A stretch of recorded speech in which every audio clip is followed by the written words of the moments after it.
सभी स्वस्थ और अच्छे हैं ना। तो आज मैं कहानियों के पिटारे से एक बहुत अच्छी कहानी लेकर आई हूँ। जो कहानी का नाम है सफेद हाथी। कभी तुमने कोई सफेद हाथी देखा है क्या? नहीं ना। उसी के ऊपर ये कहानी है। तो ये कहानी है, एक धोबी था और एक कुम्हार। धोबी का नाम था ओंग और कुम्हार का नाम था नार्थू। तो ओंग बहुत ही मेहनती आदमी था। रात और दिन मेहनत करता और उसके जो हाथ से वो कपड़े धोता ना, तो ऐसे लगता था जैसे नए के नए बन गए हैं। इतने अच्छे कपड़े धोता था वो। हर समय उसकी हर जगह तारीफ होती थी। और नार्थू दिन भर आलसी था। वो मटके बनाता था, वो कुम्हार था, लेकिन वो मेहनत नहीं करता और उसका जैसे तैसे गुजारा चल रहा था। और ओंग धीरे धीरे मेहनत करते करते वो बहुत ही प्रसिद्ध भी हो गया और उसके पास लोग ज़्यादा आते थे, तो वो पैसे वाला भी बन गया। अब वो कुम्हार को बहुत उससे जलन होती थी। हमें जलन नहीं करनी चाहिए। वो जलता था। उसने सोचा मैं कैसे भी इसका ये जो काम धंधा है ना, उसको चौपट कर दूं। वह रोज सोचता। एक दिन उसको एक उपाय मिल गया। उसने एक बहुत सुंदर मटका बनाया, बहुत ही सुंदर, और उसे तरह तरह से सजाया।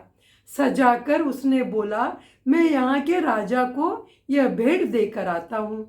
अब वह राजा के पास गया।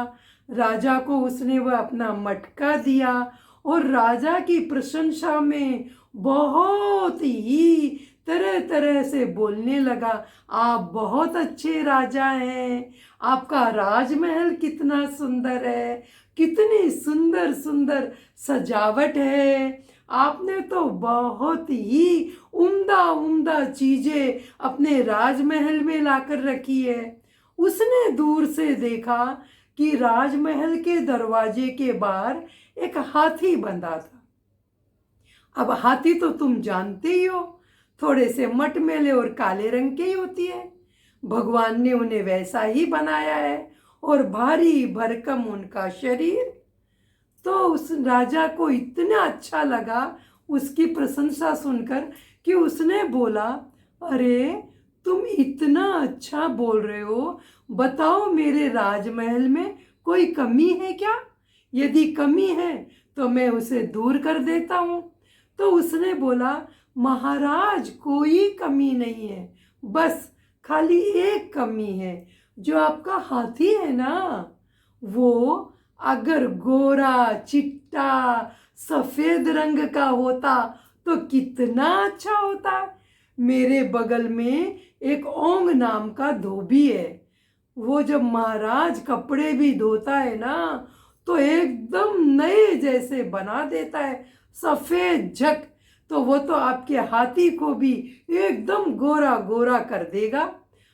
तो राजा बोला, अरे हाथी तो बाय नेचर प्रकृति से ही काला होता है।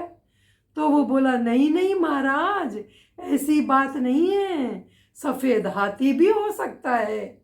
वो धोने में इतना ही माहिर इंसान है। अब राजा तो कान का कच्चा और उसने अपनी स्तुति सुन ली। तो वो बोला, अरे वो ओंग नाम के धोबी को मेरे सामने हाजिर किया जाए। उसने सिपाही भेजे और वो नार्थू तो वहीं खड़ा था। जब ओंग आया, उसने राजा को प्रणाम किया और बोला, महाराज की जय हो। आपने मुझे कैसे याद किया महाराज? तो वो बोले, कुछ नहीं ओंग, मुझे जो मेरा हाथी है ना दरवाजे पे, ये काले रंग का है। मैंने तुम्हारी बहुत तारीफ सुनी है। मैंने सुना है तुम मटमेले से मटमेले कपड़ों को भी गोरा चिट्टा बना देते हो। तो ये मेरा हाथी है ना, इसे भी एकदम पूरा गोरा सफेद झक बना दो। अब तो ओंग समझ गया नारथू को देखकर कि ये सारी आग इसी की लगाई हुई है। लेकिन उसने सोचा मैं क्या उपाय करूं, राजा नहीं, मना कर दूंगा तो नाराज हो जाएंगे। तो उसने एक युक्ति सोची, उपाय, और उसने बोला महाराज, मैं आपके हाथी को गोरा बना सकता हूँ, लेकिन उसके लिए मुझे बहुत बहुत बहुत बड़ा एक हौद जैसा, मटका जैसा एक पात्र चाहिए। अब वो पात्र तो ये नारथू ही बना सकता है। तो अब नारथू के तो गले में उल्टे तकलीफ आ गई। उसने सोचा ओहो, इस ओंग ने तो मेरी चालबाजी मेरे ऊपर ही रख दी। अब उसने महाराज को मना तो नहीं किया और बोला हाँ राजा जी, मैं वो बहुत बड़ा सारा पात्र बनाऊंगा जिसमें हाथी आ सके। तो ओंग बोला अगर ये पात्र बनेगा तो महाराज मैं ऐसा साबुन ऐसा तैयार करूंगा घोल कि उसमें हाथी चला जाएगा और फिर हाथी गोरा चिट्टा होकर सफेद झक होकर बाहर आएगा। राजा तो एकदम खुश हो गया, प्रशंसा में एकदम बावले जैसा हो गया। उसने सोचा भी नहीं ऐसा संभव है क्या। लेकिन उधर नारथू गया, पूरे गांव वालों को मिलाकर, पूरे परिवार के साथ मिलाकर उसने बहुत बड़ा पात्र तैयार किया। पात्र तो तैयार हो गया, अब उसको बुलाया। अब जैसे ही हाथी अंदर घुसा, उसने तो घोल तैयार कर दिया पात्र में पूरा। अब जैसे ही हाथी अंदर घुसा कि वो तो पात्र 1 मिनट में टूट कर गिर गया और पूरा घोल बिखर गया। अब ओंग चिल्लाया जोर से, महाराज मेरा ये जादुई घोल पूरा व्यर्थ हो गया, खराब हो गया, अब मैं क्या करूं, फिर से कब तो पात्र बनेगा और ये कब होएगा। अब महाराज को नारथू पर ही गुस्सा आ गया और उसे देश निकाला दे दिया। बोले तुम यहाँ से चले जाओ, मुझे तुम्हारी कभी शक्ल भी मत दिखाना।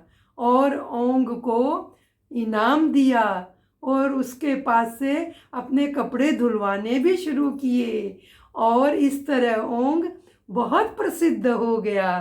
तो बच्चों, हमें कभी किसी से ईर्ष्या नहीं करनी चाहिए, है ना। हमें हमारी मेहनत पर विश्वास करना चाहिए, हमें काबिल बनना चाहिए कि लोग हमारी प्रशंसा करें और हम मेहनत से सब कुछ कमा सकते हैं।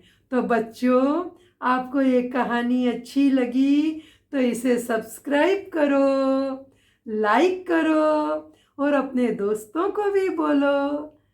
तो क्या करेंगे अभी हम, बाय बाय।